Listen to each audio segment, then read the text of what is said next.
বলেছেন যদি র্যাবকে বিলুপ্ত করা নাও যায় তাহলে র্যাব এবং ডিজিএফআই যে ব্যাপারগুলো বলা হচ্ছে বিশেষ করে র্যাবে সেখানে সেনা সদস্যদের ডেপুটেশনে যে পাঠানোর কালচার আছে সেটা যেন বন্ধ করা হয়, যাতে করে যে সেনাবাহিনী যুদ্ধ করার জন্য ট্রেনিং প্রাপ্ত সে যাতে সিভিল প্রশাসনের মধ্যে গিয়ে এই অপকর্মগুলো করার মতো পরিস্থিতিতে না পড়ে।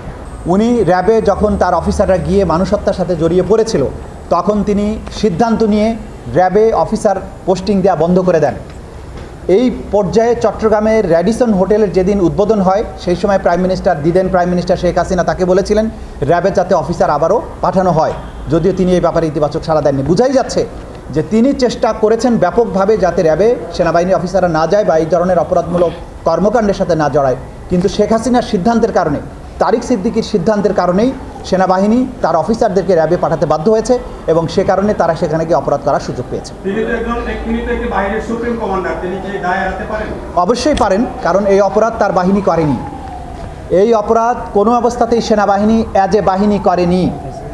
যে অপরাধটা করেছে সেটা হচ্ছে র্যাপিড অ্যাকশন ব্যাটালিয়ন, যেটা পুলিশের একটা সংস্থা এবং যেটা স্বরাষ্ট্র মন্ত্রণালয়ের আন্ডারে। তিনি চেষ্টা করেছেন তাদেরকে শাস্তিমূলক ব্যবস্থার আওতায় আনার জন্য, তাদেরকে সে র্যাবের থেকে ফেরতই আনতে দেওয়া হয়নি।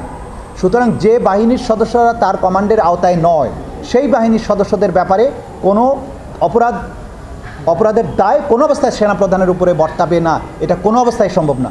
ডিজিএফআই যে অপরাধটা করেছে সেটা হচ্ছে প্রতিরক্ষা মন্ত্রণালয়ের আন্ডারে সরকারের অধীনে, সেটার উপরেও সেনাবাহিনী প্রধান হিসেবে তার কর্তৃত্ব ছিল না। সুতরাং ডিজিএফআই যে সমস্ত অপরাধ করেছে সেটার দায়ও সেনাপ্রধান হিসেবে জনাব ইকবাল করিম ভূঁইয়া অথবা বাহিনী হিসেবে সেনাবাহিনীর উপরে কোনো অবস্থাতেই বর্তাবে না, কারণ তারা সেনাবাহিনীর কমান্ডের অধীনে ছিল না। এই যে কলঙ্কের মধ্য দিয়ে রাষ্ট্র পরিচালিত হয়েছে, যে অপরাধ হয়েছে সেখান থেকে আমরা বেরিয়ে আসার জন্য চেষ্টা করছি। তারই অংশ হিসাবে আজকের যে বিচার, একটা সুষ্ঠু এবং প্রপার বিচারের মাধ্যমে অপরাধীদের সাজা দেয়া এবং এই সব বাহিনীগুলো রিফর্ম করার মাধ্যমেই অবশ্যই অপরাধ প্রবণতাটা ভবিষ্যতে যেন বন্ধ করা যাবে, এটা সাক্ষী বলেছেন এবং এইটা সরকার নিশ্চয়ই সেই ব্যাপারে সিদ্ধান্ত নেবে। ট্রাইব্যুনাল আদেশ দিয়ে কি এই র‍্যাব বা ডিজিএফআই আমরা সেই প্রসঙ্গে যাই, ট্রাইব্যুনাল এই ধরনের কোনো আদেশ দেননি। উনি দাবি জানিয়েছেন, এই সাক্ষ্য প্রদানের মাধ্যমে অভিমত ব্যক্ত করেছেন, সেটা আদালত পরবর্তীতে কিভাবে গ্রহণ করবেন, আদালত কোনো অবজারভেশন দেবেন কিনা সেটা ভবিষ্যতে দেখা যাবে।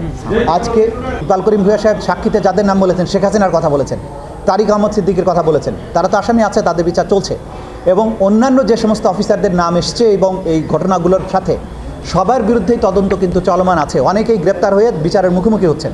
সুতরাং যাদের বিরুদ্ধে অপরাধের সম্পৃক্ততা আছে, প্রমাণ আছে, তাদের প্রত্যেকেই বিচারের মুখোমুখি করা হবে, এই ব্যাপারে কোনো সন্দেহ থাকা উচিত। রয়ের নাম আসছে, ওনাদেরকে খুঁজে বের করবেন যারা মিটিং করছে। তথ্যটা আগে উদ্ভাসিত হয়েছে, পরবর্তী ব্যবস্থা আইন অনুযায়ী যতটুকু নেওয়া সম্ভব অবশ্যই গ্রহণ করা হবে। প্রথমত হচ্ছে বিদেশি সংস্থা, বিদেশি রাষ্ট্রের গোয়েন্দা সংস্থার অফিস যে আমাদের আরেকটা গোয়েন্দা সংস্থার অফিসের ভিতরে ছিল এইটাকে বন্ধ করাটা হচ্ছে প্রথম কাজ। শাস্তিমূলক ব্যবস্থা গ্রহণের জন্য এটা অ্যালাউ করেছিল কে? অ্যালাউ করেছিল শেখ হাসিনা স্বয়ং, অ্যালাউ করেছিল তারেক সিদ্দিকী স্বয়ং। যারা জুনিয়র অফিসার ছিল তাদের তো কোনো উপায় ছিল না তাদেরকে বাইপাস করে কোনো কিছু করার। ইভেন সেনাপ্রধান হিসেবে ইকবাল করিম ভূঁইয়াও কিন্তু পারেননি, কারণ তার উপরে একটা কর্তৃত্ব ছিল প্রধানমন্ত্রীর এবং আরেকটা কর্তৃত্ব ছিল তারিক সিদ্দিকী, তাদেরকে ডিঙিয়ে তিনি করতে পারেননি। সুতরাং যাদের কারণে অপরাধ হয়েছে তাদের বিচারের মুখোমুখি করা হচ্ছে, ভবিষ্যতে আপনারা দেখতে পাবেন তাদের ব্যাপারে যে রায় আসবে তার মাধ্যমেই তাদের অপরাধের প্রতিকার করা।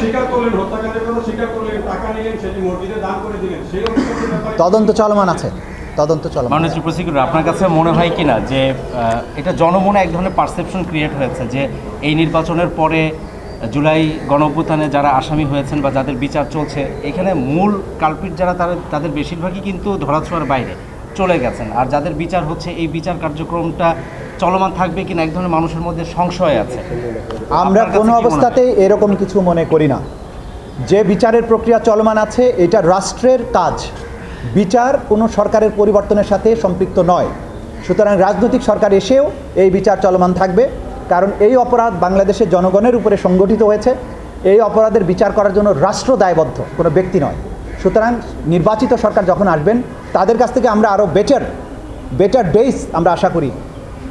আমরা মনে করি নির্বাচিত সরকার আসলে আমাদের যে সমস্ত লিমিটেশনস আছে সেগুলো দূরীভূত হবে, প্রয়োজনে ট্রাইব্যুনাল বৃদ্ধি পাবে।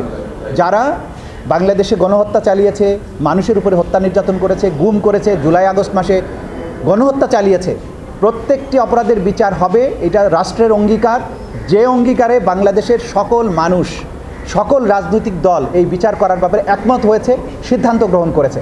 যারা ভবিষ্যতে ক্ষমতায় আসবেন তারা বাংলাদেশেরই মানুষ এবং এই সব রাজনৈতিক দল যারা অঙ্গীকারাবদ্ধ বিচারটা করার জন্য। সুতরাং বিচারের উপরে কোনো প্রভাব পড়ার কোনো সম্ভাবনা নেই। ইনশাল্লাহ বিচার তার আপন গতিতে চলবে। রাষ্ট্র এই অপরাধীদের প্রকৃত শাস্তি নিশ্চিত করবে।